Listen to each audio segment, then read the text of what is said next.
Hi, I'm Jeff from New York. Please like and subscribe. Episode 59. Can you speak the truth? As Jonah's hand reached across the table, Jeff quickly pulled his hand away. Jonah was slightly stunned. This was not at all what she had expected. She thought she would try again to grab Jeff's hand. She had no doubts that she could win him back. She looked at Jeff and saw him smiling at her. Jonah smiled awkwardly. He's smiling at me. He's pretending not to care that I left him for Jake, but I think he must be still hurting inside. But he won't even let me touch him. He wants more reassurance from me. Or maybe he can see right through me. Stop worrying. I just need to convince him more. She stared into Jeff's eyes, and with his sincere expression, she said, You might not believe me, but even when I was with Jake, I never stopped loving you. I always felt that we would end up together, but I just couldn't stop myself. Jeff couldn't believe what he was hearing. You must be having a mental breakdown. You can't even control your own body. Do you think I'm going to fall for such ridiculous nonsense?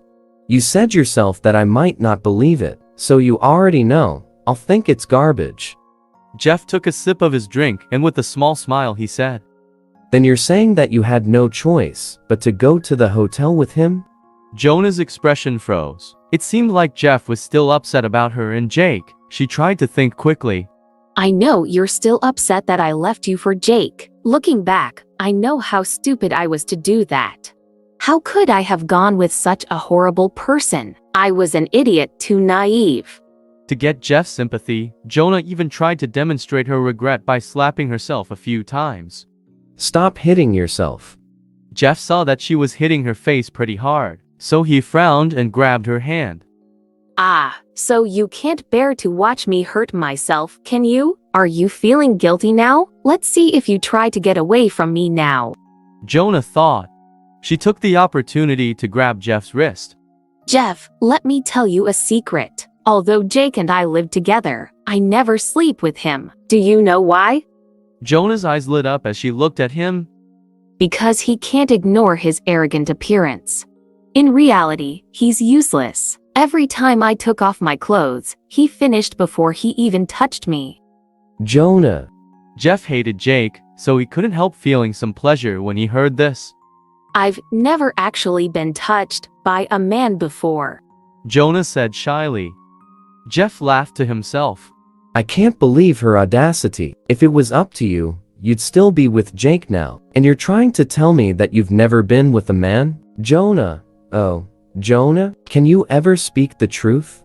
Jonah looked at Jeff quietly. What she meant was obvious. Surely that would win any man back. Without hesitation, she thought. Why hasn't Jeff made a move yet? Why isn't he saying anything? Maybe Jeff feels he's not good enough for someone as beautiful as me. Maybe even though I've hinted to him that I'm willing to take him back, he still doesn't dare try anything. It appeared that if she wanted to win Jeff back, she would need to try even harder. Actually, I've been feeling terrible about the way I treated you, and I want to make it up to you. Jonah stood up and walked to Jeff's side, looking into his eyes. She bent down, intentionally revealing her cleavage, and said in a seductive voice, After drinking so much, I'm sure we both need to use the bathroom. The restroom here is quite large, plenty of room for 2 people. Under the dim light, her snow-red lips looked especially alluring. She even used her slender fingers to lightly stroke Jeff's face. Let's go, Jeff. She bit her lip with her white teeth, desire shining in her eyes. If it was anyone else, they would have dragged Jonah to the restroom by now. Jeff, however, pushed Jonah's hand away and said with a smile, I don't want to go to the bathroom yet. You can go by yourself. Jonah was stunned. She was angry. What does Jeff mean by that? I've tried everything I can think of to make it up to him, but he's still not forgiven me. Or is he too insecure to be attracted to someone as beautiful as me? Whatever the truth was, Jonah could not accept it. Jeff, what exactly do you mean? Her expression instantly changed to one of anger. Nothing really. I just wish you would behave with a bit more dignity. Thinking about what Jonah said just now, Jeff felt disgusted. What on earth had he seen in her before? I don't believe that you really don't like me anymore. If you promise to treat me well, I'll be yours again. Jonah was so desperate to win him back that she laid all her cards on the table. Jeff felt nauseous again. I'm sorry. I already have, Lelaine. He had not changed his mind. You! Jonah gritted her teeth as she looked at Jeff in frustration. She thought, Previously, Jeff was a dog that I could order around with just a wave of my hand. But now, no matter how much I beg, this loser doesn't even seem to care about me. Jonah felt like a piece of shit with everyone looking down at her. Her nose was sore, and tears were about to start streaming down her cheeks, but she refused to let him see them. If I cry in front of Jeff now, I'll look like a real loser and he'll pity me. I can't cry in front of him.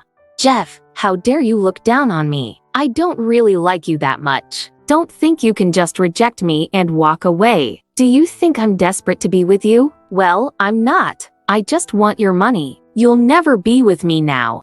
Jonah wanted to belittle Jeff and walk away, but when she thought of his money, she forced herself to swallow her anger. She sat in front of him and crossed her legs. She looked into his eyes and said, Okay, please pretend I didn't say all of that. I know I hurt you when we broke up, but please, can we still be friends? I want to ask you for a favor. Please, will you help me? Tell me what you want. Jeff shrugged. He had already guessed that Jonah wanted him to give her $350,000.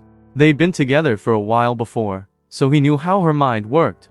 I broke up with Jake, that piece of trash, and he wants me to give him $500,000. If he doesn't get it, he's going to get one of his friends to kill me. So I really need to borrow $500,000 from you. 500,000? Jeff sneered in his heart when he heard this. He thought, In the cafeteria, I heard Jake clearly demanding 350,000 from you, but now you're asking for 500,000 from me. Jeff had been preparing to give Jonah the money for free, but at this moment, he realized that she was still playing him for a fool. He felt that he was being used. Sorry, I don't have that much I can give you. Jeff said lightly. How can you not have that much? Didn't you donate more than $100,000? Jonah asked desperately. Jeff must be bullshitting. All the money has been donated, so there's no more. He responded. You! Seeing the smile on his face, Jonah could not contain herself. Didn't you win a necklace worth $200,000 yesterday? Give it to me to pawn for the money. I promise that my father will return it to you soon. I already gave that necklace to Lelaine. It's not mine anymore. How can I take back a gift to my girlfriend? You trash! Get it back for me! Jonah screamed into Jeff's face. Jonah! Jeff shouted. He looked at her with a mocking smile in his eyes. It's your own fault that I'm refusing to lend you the money. Anyway, where is there a law that says I, Jeff, must lend you money? Jonah was left speechless by his words. All right. I wondered why you agreed to meet with me so readily. Now I realize that you didn't come to help me, but to make fun of me, right? Jonah was livid. She picked up the glass of wine from the table and threw it at his face. Jeff, you lowlife. She then picked up her bag and left without looking back. Jeff wiped the wine off his face and watched Jonah leave. There was a hint of sadness in his eyes. He picked up his drink and finished it in one shot. He paid the bill and chatted a little while with the waiter who told him that this bar, The Angel, was up for sale. Jeff was surprised because the bar was very popular among the students and was a profitable business. In a low voice, the waiter explained to him. Didn't you know the bar was previously protected by the Dragon Gang Society? Last month the society was ruined and the bar lost its protection. The owner is really scared that she could have a lot of trouble in the future. The boss is really beautiful and definitely needs the protection. Her only choice is to sell the bar. So that's the reason. Jeff thought as he left the bar. I like this bar. It's such a shame that they're closing because of the Dragon Gang Society. He thought. Then he had an idea. Why don't I take it over? I'll buy it from the owner, and that'll be some compensation for her. With this thought in mind, Jeff walked back to the door of the bar. Just then, a bright red Porsche stopped.